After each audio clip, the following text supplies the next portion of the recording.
Okay, सो आज भी हम कुछ एमसीक्यूज करेंगे और उसके बाद कुछ हम थ्योरी पढ़ेंगे अपने इस चैप्टर की, जिसका टाइटल है basically magnetic effect of electric current. Okay, तो इस वक्त जो आपके सामने क्वेश्चन है और आगे आने वाले 2 क्वेश्चंस जो हैं ये मैंने इंटरनेट से लिखे। बहुत सारे क्वेश्चंस हैं इंटरनेट पर, अगर आप देखेंगे, और उनके जवाब भी दिए हैं, कुछ जगह पर एक्सप्लेनेशन भी दिए हुए हैं। और अक्सर जवाब जो हैं वो सही ही हैं, कहीं कहीं इक्का दुक्का आंसर गलत दिए हुए हैं। अदरवाइज जो मुझे क्वेश्चन कुछ अहम लगे वो मैंने यहाँ पर आपके सामने रखे हैं। The very first question which I have taken for you for today is, which of the following factors affect the strength of force experienced by a current carrying conductor in a magnetic field? So based on our earlier lecture or previous lecture, it is evident that when a conductor carrying current placed in a magnetic field with a certain angle but not equal to 0 or 180 degree, then it will be having it will experience a force. It will means the conductor will experience a force when it is placed in a magnetic field, and if it is having current or carrying current. Okay, तो हमसे पूछ ये रहे हैं कि अगर current carrying conductor को हमने मैग्नेटिक फील्ड के अंदर रखा है तो डेफिनेटली वो कुछ फोर्स एक्सपीरियंस कर रहा होगा, और इट इज एज्यूम्ड के वो 0 डिग्री पर या 180 डिग्री पर नहीं रखा हुआ है। मैंने प्रीवियस लेक्चर में बताया था, जो लोग मौजूद नहीं थे प्रीवियस लेक्चर में, मैंने अभी तक अपलोड भी नहीं किया क्योंकि मैं था नहीं यहाँ अलीगढ़ में। तो अभी मैंने अपलोड कर दिया है उसको, 2-4 मिनट में अपलोड हो जाएगा और मैं आपको ग्रुप में ही भेज दूंगा। तो पूछ इस क्वेश्चन में ये रहे हैं कि वो जो फोर्स एक्सपीरियंस करता है कंडक्टर, वो किन फैक्टर्स पर डिपेंड करते हैं। ओके, हम सब जानते हैं। इसकी एक फिगर बना के हम थोड़ा सा ताजा भी कर लेते हैं। Suppose we are having these magnetic field lines. Okay, magnetic field lines हैं तो इनका कुछ डायरेक्शन बनाना भी जरूरी है, and it is denoted by B. Magnetic field intensity को हम बी से डिनोट करते हैं। और इसके अंदर सपोज किसी एंगल पर, या सपोज करिए हमने एक परपेंडिकुलर डायरेक्शन में एक करंट कैरिंग कंडक्टर रख दिया। It is what? It is current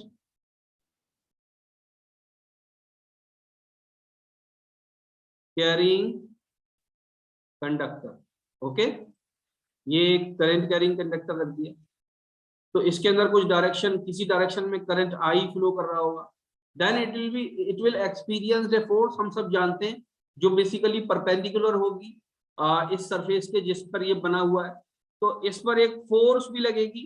अभी डायरेक्शन इंपॉर्टेंट नहीं है कि डायरेक्शन कौन सा डायरेक्शन होगा, इसके ऊपर जो है वो बेसिकली एक फोर्स भी लगेगी जो इस बी पर और इस कंडक्टर पर दोनों पर परपेंडिकुलर होगी, हम ये जानते हैं। अब सवाल ये है कि जो फोर्स लग रही है, ये जो फोर्स है ये किन पर डिपेंड करती है। This is the question. Okay, क्योंकि यही पूछा है, force experience by A current carrying conductor in a uniform magnetic field. यहीं पर मैं आपसे एक सवाल पूछता हूं, ये बताइए, क्या सिर्फ कंडक्टर पर फोर्स लगती है, उस मैग्नेट पर या उस मैग्नेटिक सिस्टम पर फोर्स नहीं लगती क्या, जो बेसिकली इस फोर्स के लिए रिस्पॉन्सिबल है? मेरी बात का जवाब दीजिए। सर लगती है। हाँ लगेगी सर लगती है। हाँ, ये बेसिकली नेचर का लॉ है। ये बेसिकली नेचर का लॉ है कि कभी भी फोर्स सिंगल नहीं लगती, हमेशा फोर्स पेयर में लगती है। फोर्स किस में लगती है? पेयर में लगती है। और वो पेयर क्या कहलाता है? वो पेयर कहलाता है एक्शन रिएक्शन पेयर। ये जब आप लोग 11th क्लास में आएंगे तब आप लोगों को और अच्छी तरीके से समझाई जाएगी बात। एक्शन रिएक्शन पेयर, तो याद रखिए, एक्शन और रिएक्शन पेयर जो होते हैं ये हमेशा अपोजिट होते हैं। कैसे होते हैं? हमेशा अपोजिट होते हैं। तो जो फोर्स इस कंडक्टर पर किसी भी डायरेक्शन में लग रही है, एग्जैक्टली उसकी अपोजिट फोर्स लगेगी मैग्नेटिक सिस्टम पर। बात समझ में आ रही है? ठीक है। अब इसमें से जो भी फ्री टू मूव होगा वो मूव करने लगेगा। इसमें जो भी फ्री टू मूव होगा वो करने लगेगा, और कोई भी अगर फ्री टू मूव नहीं है तो नहीं करेगा। बात समझ में आई? अब हम अपने सवाल की बात कर लेते हैं, जो हमारा सवाल है। तो सवाल हमारा ये है, क्या ये फोर्स, अब हम इस मैग्नेटिक सिस्टम वाली फोर्स की बात नहीं कर रहे हैं, अब हम ये फोर्स ऑन द कंडक्टर की बात कर रहे हैं। हालांकि दोनों सेम ही बात है, दोनों के जवाब भी सेम ही होने वाले हैं। तो कह रहे हैं कि वो फोर्स क्या मैग्नेटिक फील्ड स्ट्रेंथ पर डिपेंड करेगी, इस बी पर डिपेंड करेगी? तो हाँ, आंसर है यस, करेगी। इसका आंसर है यस, बिल्कुल करेगी। जितनी ज्यादा मैग्नेटिक फील्ड लाइंस इंटेंसिफाई करते जाएंगे आप, जितनी ज्यादा मैग्नेटिक फील्ड लाइंस होंगी, उतना ही ज्यादा फोर्स होगा। अब वो डायरेक्ट रिलेशन होगा या कौन सा रिलेशन होगा, that is another thing. Now B part is magnitude of the current carrying conductor. Yes, of course, इस करंट कैरिंग कंडक्टर पर भी इसकी जो मैग्नीट्यूड है करंट का, उस पर भी डिपेंड करेगी। तो हम लिखेंगे force is a function of B, magnetic field intensity पे डिपेंड कर रही है, आई करंट पर डिपेंड कर रही है, length of the conductor with in magnetic field obviously length of the conductor पर डिपेंड करेगी। यानी कितना कंडक्टर, यानी इसकी कितनी लेंथ प्लेस की गई है मैग्नेटिक फील्ड के अंदर, उस पर डिपेंड करेगी। बात समझ में आई यानी? ठीक है, यस सर, तभी डिपेंड करेगी, यानी लेंथ ऑफ द कंडक्टर पर डिपेंड करेगी। तो आंसर क्या हो जाएगा बच्चों? आंसर हो जाएगा ऑल ऑफ द अबव। क्या हो जाएगा? और भी कुछ चीजों पे डिपेंड, और भी कुछ चीजों पे डिपेंड करती है, उसके बेसिकली साइन ऑफ एंगल पर डिपेंड करती है। किस पर डिपेंड करती है? Sine of angle between B and I, है ना। सपोज करंट कैरिंग कंडक्टर का डायरेक्शन ये है, और जो मैग्नेटिक फील्ड का डायरेक्शन है वो ये, this is the direction of magnetic field. तो ये जो एंगल है बेसिकली थीटा, इसके साइन थीटा पर डिपेंड करती है। That we will see in the in lectures afterward. ये तो हम बाद में देखते फिरेंगे। फिलहाल जो क्वेश्चन है वो आई होप के आंसर उसका समझ में आ गया। मेरा मकसद सिर्फ जवाब बताना नहीं होता, एक्सप्लेन करना होता है। दूसरा क्वेश्चन है, the factor on which magnetic field strength produced by A current carrying solenoid depends. एक सोलिनॉइड पढ़ा था ना यूं, yes sir, sir all of the solenoid पढ़ा अबव। था। तो अगर इसके Yes, अंदर sir. करंट फ्लो हो रहा हो तो ये एक सोलिनॉइड की तरह काम करता है। सोलिनॉइड का Yes, sir. सोलिनॉइड की तरह काम करता है, इसका मतलब क्या है बच्चों?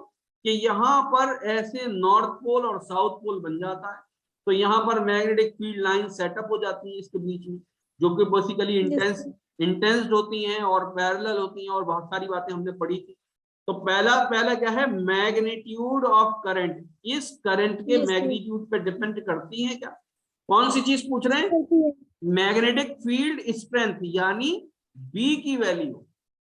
तो जो बी जी सर, है करती है। बेसिकली वो डिपेंड करती है, वो बेसिकली डिपेंड करती है, किस पे डिपेंड करती है? करंट पे डिपेंड करती है। यस, तो आंसर होगा इसका यस, करती है। नंबर ऑफ टर्न्स, यानी ये टर्न्स देखिए, 1 घुमाओ, 2 घुमाओ, 3 4 5। कभी आपने नंबर ऑफ टर्न्स देखे? कभी घर में छत का पंखा खुला हुआ देखा है? तो number, there are number of turns, yes sir, है ना। सर देखे हैं। तो एक बार घुमाते हैं तो एक टर्न बोलते हैं। जब 2 बार घुमाते हैं हम, तो उसको हम क्या बोलने लगते हैं? कॉइल बोलने लगते हैं। क्या बोलने लगते हैं? कॉइल। जब बहुत जी। सारी कॉइल सीरीज में लगा देते हैं तो उसको बोलते हैं हम वाइंडिंग। तो सबसे पहले एक चीज बनती है टर्न। जब बहुत सारे टर्न मिलते हैं तो क्या बनती है? कॉइल बनती है। जब बहुत सारी कॉइल मिलती हैं तो क्या बनती है? वाइंडिंग बनती है। तो आपने घरों के अंदर सुना होगा भाई, वाइंडिंग फूक गई, सुना है? तो बेसिकली जी वो sir. Winding is as good as number of several number of coils, and coil is also known as several number of turns. Okay, तो क्या इन टर्न्स के ऊपर डिपेंड करती है? तो ऑब्वियसली टर्न के ऊपर डिपेंड करेगी, क्योंकि जितने टर्न मिलते चले जाएंगे इसको, उतनी ही मैग्नेटिक फील्ड ज्यादा इंटेंस होती चली जाएगी, उतनी ही ज्यादा बी की लाइंस बनती चली जाएंगी, उतने ज्यादा घुमाव होते चले जाएंगे। तो बी पे भी डिपेंड करती है। तो यानी नंबर ऑफ टर्न्स को हम एन से डिनोट करते हैं जनरली, तो एन पर भी डिपेंड करती है। यस लिखेंगे यहाँ पर। नेचर ऑफ कोर मटेरियल, ये क्या मतलब है? नेचर ऑफ कोर मटेरियल, ये क्या चीज पूछी गई है? कोई बता सकता है मुझे? सर जिसका जो इसमें ये रखा है ना वायर, जिस मटेरियल का। No no no no, that's why I ask you people कि नेचर ऑफ कोर मटेरियल, ये और समझा दूं मैं ये क्या चीज होती है नेचर ऑफ कोर मटेरियल। जब आपने एक कॉइल बना दी तो आप खाली कॉइल बनाकर चुप नहीं बैठते, आप क्या चाहते हैं कि ये जो करंट है इसको ज्यादा से ज्यादा यूटिलाइज करें, यानी कि यहां बीच में जो मैग्नेटिक फील्ड इंटेंसिटी बी बने ये ज्यादा से ज्यादा हो। ये ज्यादा से ज्यादा कब होती है वो मैं बताता हूं आपको कि यहां बीच में एक मटेरियल हम ऐसा लेना चाहते हैं जो कि बेसिकली ज्यादा मैग्नेटाइज हो जाए। ये वाला जो मटेरियल है बीच में जिसके ऊपर हमने वाइंडिंग करी है वो कैसा हो जाए, ज्यादा क्या हो जाए, बेसिकली ज्यादा मैग्नेटाइज हो जाए। तो कौन सा, ये बेसिकली यहाँ पे जो वर्ड यूज हुआ है नेचर, तो नेचर का मतलब it is having magnetic, it is having high magnetic properties. High magnetic properties यानी कौन सी मैग्नेटिक प्रॉपर्टी कौन सी होती है? एक मैग्नेटिक प्रॉपर्टी होती है परमिएबिलिटी। क्या होती है? परमिएबिलिटी। परमिएबिलिटी हाई होनी चाहिए उस मटेरियल की जिसके ऊपर ये तार लपेटा गया है। आपने कभी देखा है जो पंखे की जो वाइंडिंग करते हैं, छत के पंखे की या कूलर की वाइंडिंग करते हैं, तो जो मटेरियल होता है वो बेसिकली अलग टाइप का होता है, ना तो बिल्कुल लोहे की तरह होता है वो, ना सिल्वर की तरह होता है, ना बेसिक सिल्वर तो खैर हो भी नहीं सकता, चांदी का कैसे बन जाएगा, बहुत महंगा पड़ेगा। ना ही बेसिकली वो स्टील होता है ना। तो वो बेसिकली जो मटेरियल होता है वो होता है अल्निको। अल्निको अल्निको तो बेसिकली एल्युमिनियम, निकिल और कोबाल्ट, एल्युमिनियम, निकिल और कोबाल्ट से मिलकर एक मटेरियल बनाते हैं। उसकी जो परमिएबिलिटी होती है वो बहुत हाई होती है। परमिएबिलिटी का मतलब क्या होता है कि ये जो लाइन सेटअप होती है बीच में, अभी बताता हूं, ये बीच में जो लाइन सेटअप होती है ना, अगर हाई परमिएबिलिटी मटेरियल होगा तो ज्यादा लाइन सेटअप हो जाएंगी, ज्यादा लाइन सेटअप हो जाएंगी अगर हाई परमिएबिलिटी मटेरियल है। बात समझ में कुछ कुछ तो आ गई होगी समझ में, बात नहीं भी आई है तो कोई बहुत ज्यादा घबराने की डरने की बात नहीं है। ये कोई ऐसी बात नहीं है कि फौरन से पूछ ली जाएगी 100 नंबर की इम्तिहान के अंदर। बस इतना समझो, नेचर ऑफ मैग्नेटिक मटेरियल मतलब जिसके ऊपर वो तार लपेटा गया वो मैग्नेटिक मटेरियल होना चाहिए, उसकी अच्छी प्रॉपर्टीज होनी चाहिए। जैसे चश्मा बनाने के लिए हम कैसे लेंस का इस्तेमाल करते हैं, जिसकी क्या चीज ज्यादा हो? सर बताओ भाई। Sir power. ऑप्टिकल प्रॉपर्टीज उसकी अच्छी हो, ऑप्टिकल प्रॉपर्टी अच्छी हो, इसका मतलब रिफ्रैक्टिव इंडेक्स अच्छा हो। तो एक मटेरियल की बहुत सारी प्रॉपर्टी होती हैं, ऑप्टिकल प्रॉपर्टी होती हैं, मैग्नेटिक प्रॉपर्टीज होती हैं, इलेक्ट्रिकल प्रॉपर्टीज होती हैं। तो जिस जिस सेंस में हम बात कर रहे होते हैं उसकी प्रॉपर्टी चाहिए हमको। बात समझ में? तो यहाँ पर जो मटेरियल चाहिए वो हाई मैग्नेटिक प्रॉपर्टीज चाहिए। खैर एक्सप्लेनेशन ज्यादा लंबा हो जाएगा, इसका आंसर होगा basically all of the above. I hope the answer is clear to all of you. आगे बढ़े। Yes sir. तुम लोग सोचते होगे ये जरा से सवाल को कितना लंबा बना देते हैं। अब मैं क्या नो करूं? सर। अब आंसर तो आपको इंटरनेट पे भी मिल जाएगा, यहाँ पे तो मैं आपको बताऊंगा ही। अब ये क्या पूछ रहे हैं, बार बार बदल, व्हेन ए करंट, सॉरी ये कह रहे हैं when current is parallel to magnetic field then force experienced by the current carrying conductor placed in a uniform magnetic field is twice that when angle is 60, thrice to that when angle is 60 degree, zero, infinite. What is the answer? C. Sir zero. Sir zero. तीन बच्चों ने zero बताया, zero. चौथे zero. बच्चे ने, पांचवें बच्चे ने भी जीरो बताया। सभी ने गलत बताया। क्या होगा आंसर? हैं कितने? 10 बच्चे। हाँ भाई, 5 स्टूडेंट ने आंसर बताया, 5 ने गलत बताया। कोई छठा हिम्मत करेगा?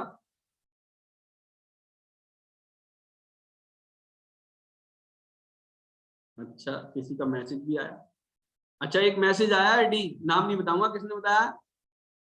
देखो ऐसा है, 0 ही होगा सही आंसर, यही आंसर करेक्ट है। ये तो मैं चेक करता हूँ कॉन्फिडेंस, 0 ही होगा। ठीक है, इसको थोड़ा सा एक्सप्लेन कर देता हूँ। For example magnetic field lines कैसी हैं? इस डायरेक्शन। मैग्नेटिक फील्ड लाइंस कैसी हैं बच्चों? इस डायरेक्शन, दिस इज बी। तो यूं कह रहे हैं ये कि हमने करंट कैरिंग कंडक्टर रखा parallel to magnetic field. Parallel to magnetic field का मतलब ये करंट कैरिंग कंडक्टर है, तो इसके थ्रू क्या फ्लो कर रहा है भाई? करंट फ्लो कर रहा है। अभी मैंने आपको ये बताया था कि जो फोर्स होती है वो डायरेक्टली प्रोपोर्शनल होती है साइन थीटा के। साइन थीटा के। Yes sir. तो यहाँ पर थीटा कितना हो गया बच्चों, बताओ? थीटा कितना हो गया? 0। तो साइन 0 0 किसके सर। बराबर हो गया? साइन 0 0 के 0 बराबर हो गया। तो यस जब सर, यहाँ 0 पर हो जाएगा 0 आ गया तो फोर्स कितनी आ जाएगी? Sir. Force will 0 also be equal sir to 0। 0। चाहे बी कितनी भी हो, चाहे आई कितना भी हो, चाहे लेंथ कितनी भी हो कंडक्टर की, द आंसर विल बी 0। क्या मेरी बात समझ में आई? Yes sir. अच्छा, अब चलते चलते एक बात और बता दूं मैं यहीं पर ही, ध्यान से सुन लेना। ये आंसर तो समझ में आ गया सब बच्चों के? Yes sir. अच्छा, अब एक बात और समझ लीजिए आप सभी लोग। For example magnetic field lines ये है,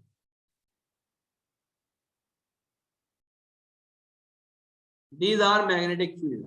फॉर एग्जाम्पल कभी क्वेश्चन ऐसा भी आ सकता है, मैं बनाऊंगा तो ऐसे ही बनाऊंगा। और अगर हमने एक कंडक्टर ऐसे रख दिया, इस तरह से प्लेस कर दिया, suppose this is the yes sir. Conductor having current which is and the angle is 90 degree. अब 90 डिग्री भी कह सकते हैं हम, परपेंडिकुलर भी कह सकते हैं। ओके, जी तो इसके ऊपर कुछ फोर्स लगेगी। इसके ऊपर जो सर। मैं फोर्स लगी, सपोज वो लगी समझ 50 रही न्यूटन। हूँ। कितनी लगी? सपोज 50 न्यूटन लगी। ठीक है, बात समझ में आ गई? ठीक है, यस सर। अब हमने क्या किया कि इसी कंडक्टर को कितना घुमा दिया? इसी कंडक्टर को कितना घुमा दिया? इसी कंडक्टर को 45 डिग्री पर घुमा दिया। तो आपसे पूछा जाएगा कि अब बताओ 45 डिग्री पर जब रखा था तब फोर्स कितनी हो गई? ये तो 90 डिग्री पर था, अब फोर्स कितनी हो जाएगी? तो आप लोग क्या करेंगे, इस 50 को, इस 50 को, यस सर। इस 50 को √2 से डिवाइड कर दीजिए। Yes sir. बात समझ में आई? Yes sir. ठीक है ना? हाँ, यस इससे डिवाइड कर दिए। नहीं, एक मिनट, √2 से डिवाइड होगा क्या होगा? सर √2 से। नहीं बेटा, √2 से डिवाइड नहीं होगा, साइन 45 से मल्टीप्लाई कर दीजिए। साइन जी 45 से मल्टीप्लाई कर दीजिए।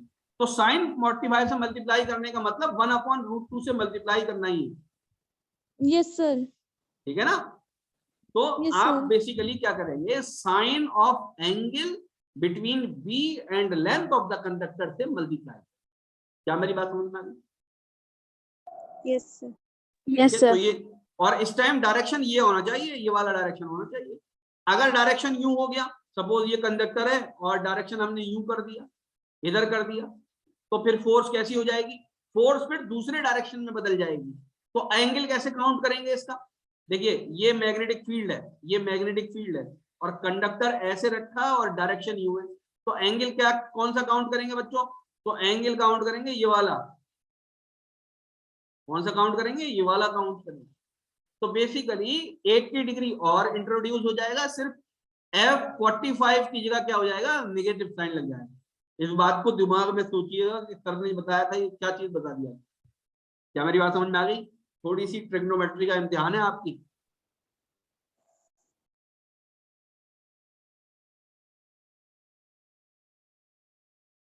समझ में आया?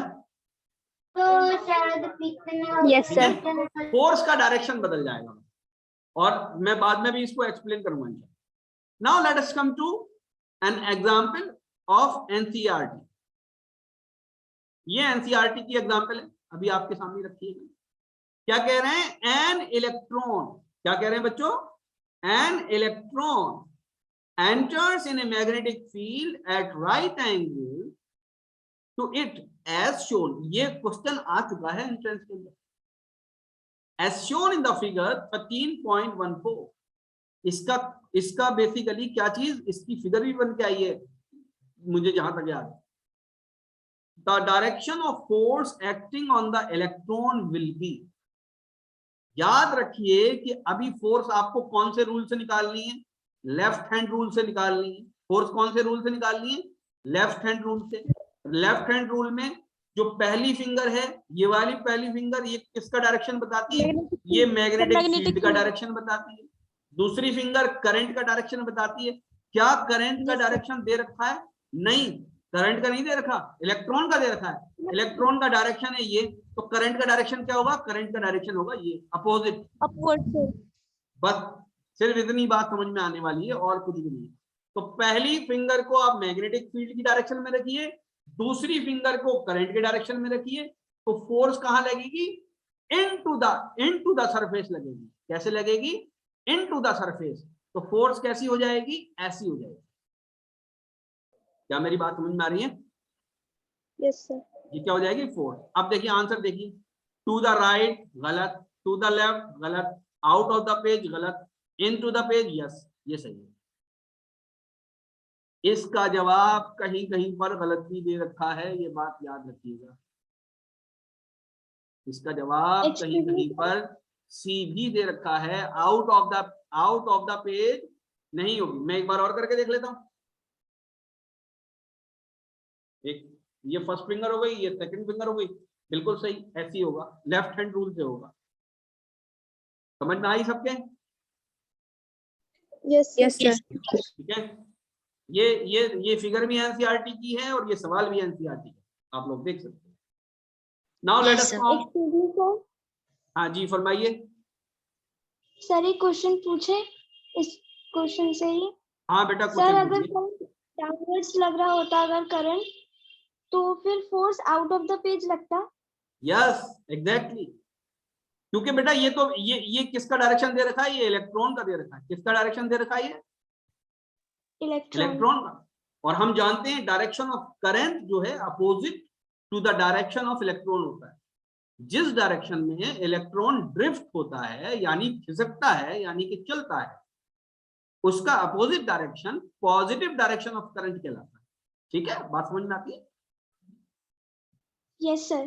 तो आपकी ये बात कि अगर डायरेक्शन ऑफ करंट डाउनवर्ड होता तो फोर्स किधर हो जाती? आउट ऑफ द पेज हो जाती। तो यस हो जाती। और बहुत से बच्चे ऐसा करते हैं, उन्होंने खाली करंट देखा और करंट देखकर अपनी जो फिंगर ये जो सेकंड फिंगर है वो डायरेक्शन ऑफ इलेक्ट्रॉन की तरफ कर दी। हालांकि इलेक्ट्रॉन की तरफ नहीं करनी होती, हमें तो किधर करनी होती है? पॉजिटिव चार्ज की तरफ करनी होती है। ओके, आगे बढ़े बच्चों। Thank you sir. ओके, हाँ, these are 3 more questions from NCERT. इसको करना बच्चों जरूरी है। एनसीईआरटी से डायरेक्ट सवाल पूछ लेते हैं, कभी कभी बायोलॉजी में तो अक्सर पूछ लेते हैं। बायोलॉजी में है ना, मुझसे आती नहीं बायोलॉजी, मैडम पढ़ाती हैं, आज भी आई थी वो, तो आप वो सेकंड चैप्टर कर रही हैं, हम आपको जल्दी ही प्रोवाइड करेंगे वो। तो बायोलॉजी में तो अक्सर सवाल जो है वो एनसीईआरटी से पूछे जाते हैं। तो मैं आपको तरीका भी बताऊंगा, हालांकि मैं बहुत ही शायद कम जानता हूँ इस दुनिया के अंदर बायोलॉजी, लेकिन मैं एक तरीका बताऊंगा आपको उसका, उससे आपको बहुत फायदा होगा, है ना। इंशाल्लाह ताला डिटेल में बताऊंगा। आप लोग हमारे टच में रहेंगे तो आपको बहुत सारी बातें पता लगेंगी, जिससे 8-10 सवाल तो आपके ऐसे ही हो जाएंगे खाली हमारी बातों से इंशाल्लाह। ठीक है, अब हम इन क्वेश्चन को करते हैं। ये एनसीईआरटी के क्वेश्चन है। कह रहे हैं which of the following property of the proton can change while it moves freely in magnetic field? There may be more than one correct answer. There may be more than one correct answer.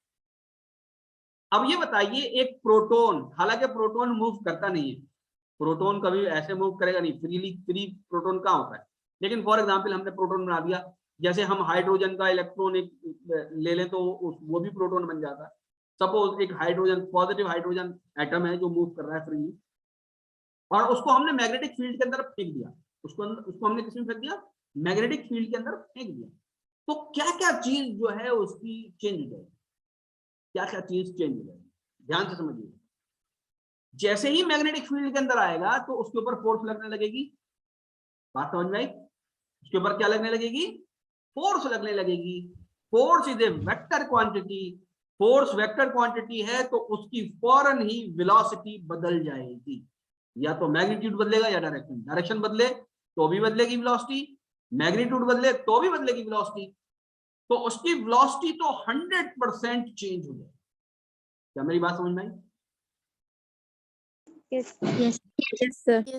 Unless के 0 degree पर ना फेंका गया हो, unless के 0 degree पर ना फेंका गया हो, 180 डिग्री पर ना फेंका। बात समझ में? तो फोर्स, अगर वेलोसिटी बदली तो क्या मोमेंटम बदलेगा या नहीं बदलेगा? उसका मास फिक्स है multiplied by velocity and it is known as momentum. तो मोमेंटम भी बदलेगा। क्या मेरी बात समझ में? Yes, sir. Chance होगा. Yes, sir. ये भी चेंज होगा। अगर वेलोसिटी बदल रही है तो बहुत इम्कान है कि स्पीड भी बदलेगी। बात समझ में? बहुत इम्कान है Yes, sir. कि स्पीड भी बदलेगी। तो आंसर बी। कुछ किताबों में मास के लिए भी लिखा है कि जब उसकी स्पीड इतनी ज्यादा हो जाएगी तो आइंस्टाइन की थ्योरी है कि मास इंक्रीज हो जाता है हाई वेलोसिटी पर। लेकिन आप अपने यहां ये रखिए कि इसको आंसर मत मानिए, ए को आंसर मत मानिए। ए में भी आंसर, ए में नॉट भी आंसर। तो आपके लेवल पे आप ए को आंसर मत मानिए। हालांकि जब हाई वेलोसिटी पे कोई चीज चलती है तो वो बेसिकली उसका मास इंक्रीज हो जाता है। बात समझ में? आप सोच रहे हो मास कैसे चेंज हो जाता है, तो मास भी चेंज हो सकता है अगर कोई चीज बहुत ज्यादा हाई वेलोसिटी। मास टाइम डायलेट हो जाता है, लेंथ कॉन्ट्रैक्ट हो जाती है हाई वेलोसिटी पर। ये थ्योरी ऑफ रिलेटिविटी है आइंस्टाइन की। बहरहाल आप ए को आंसर मत मानिए, आप बी, सी और डी को आंसर मानिए।